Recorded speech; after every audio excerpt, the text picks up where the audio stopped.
It is really a pleasure to be able to be here and to be able to be in the conversation today. I've made this time as often as I possibly can. What's interesting to me is the number of places that we have been and the conversations that we've had. I have to say, a memorable conversation from several years ago when we did this legislative lunch.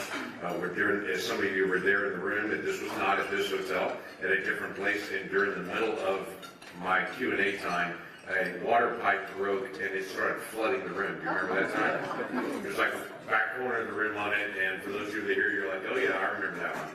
And so it's always interesting to be able to be in the dialogue. You set up a welcoming group for me outside this time, and I appreciate that. That'll make this welcoming. That's economic development downtown. For folks being able to come downtown and be able to be here. Let me say two quick comments on things, and then I want to get your questions as fast as I can. The things that I'm hearing the most as I'm traveling around the state right now is where are we heading economically, what's actually occurring, what's going on with the tariffs, what's going on with trade, what's going on with tax, what's going on with Medicare, Medicaid, Social Security. I happen to serve on the Finance Committee in the Senate. The Finance Committee, let me just run through the jurisdiction of the Finance Committee in the Senate. It is tax, Social Security, Medicare, Medicaid, and trade. It's a little bit in the news right now. We as Oklahomans are very proud to be able to be in the position that I'm in the Senate on the Finance Committee. Kevin Hearn is on the Ways and Means Committee in the House. There are very few states that have somebody that's on the Tax Writing Committee in both the House and the Senate. So that's a great benefit to us as we start talking about how we are going to shape the tax code in the direction that we're going to go in the days ahead. So let me just set a couple of context things to you. We begin with the most obvious of them. This year, the United States will overspend its budget by $2 trillion. That's not total budget. Overspend its budget by $2 trillion. What happens when the United States of America borrows $2 trillion, by the way, again? Well, here's what happens on that. We suck up all the money out of the market, and so it makes interest rates for home mortgages go up because there's more competition for those dollars. It makes it very difficult for third world countries to get access to capital because the United States is borrowing so much money on the global market, and the United States has been the safe place to be able to actually buy our bonds. And so it makes it harder for them. And it pushes countries to be able to go to places like China to be able to get access to capital, because the communist Chinese would be glad to be able to do that, but they've got a few strings attached in the process that comes to them when that happens. It's not just our economy, it's the global economy that is affected, and it's every single person in America and their borrowing capabilities affected when we as a nation overspend. I have brought this up year after year, and year after year, we as Oklahomans have said, yeah, we've got to do something about it. This is the year. We've got to do something about this.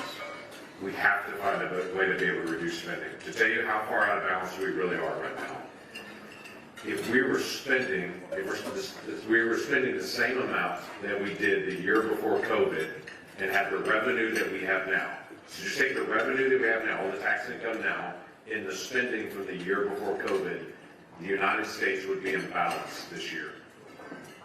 It's not that long ago. But we're not. The spending went up during COVID, and it just stayed up. And it's been very hard to be able to turn that back. So we've got to be able to go back to individual programs and to say, well, what's required by law? If it's not required by law, we should turn that down. If it's something we've added on since COVID, we need to take a look at that and to be able to say, does that need to be turned back to a level that maybe it was before COVID? And we need to look at all of our programs and the way that we're actually doing spending. These are things that every family does, every business does on a regular basis. But the last time the federal government did a reinventing government was under the Clinton administration. Under President Clinton, the federal government reduced 400,000 federal jobs. We lose track of that. The reinventing government that President Clinton did was real, as they went through agency by agency and just asked the question, are there jobs that we can actually remove or reduce? Now, granted, President Clinton did that in 7 years. President Trump is trying to do it in 7 weeks. I do understand that. There is a difference on it. But we are long overdue for a reevaluation. The last time we had a balanced budget where we were receiving the same amount that we were spending was under President Clinton. And there were hard decisions that were made during that time period, and they were made, and it started bringing us back into balance. And I understand this is a partisan conversation at times to be able to talk about difficult things, but this is really a family conversation that we've got to have as a nation to try to figure out how do we do this, because we have to do it all together. Now, I understand the president's leading and he's trying to do as many things as he can, but ultimately this is going to be Congress's responsibility. The courts are going to continue to be able to push back on the executive branch and to say that's a law that was passed by Congress, signed by a president, that's a program that's in place. So Congress has to come back and revisit this. So we'll have to be a bipartisan conversation ultimately to determine how do we actually slow down the rate of spending. We're not going to get back in balance in a year. To do that would be a catastrophic change in the federal, across the entire federal budget and across the country and quite frankly globally. It's still true that when the United States gets a cold, the rest of the world gets pneumonia. So we do have to be attentive on how we handle our economy. But we are going to have to take care of some things to be able to be engaged.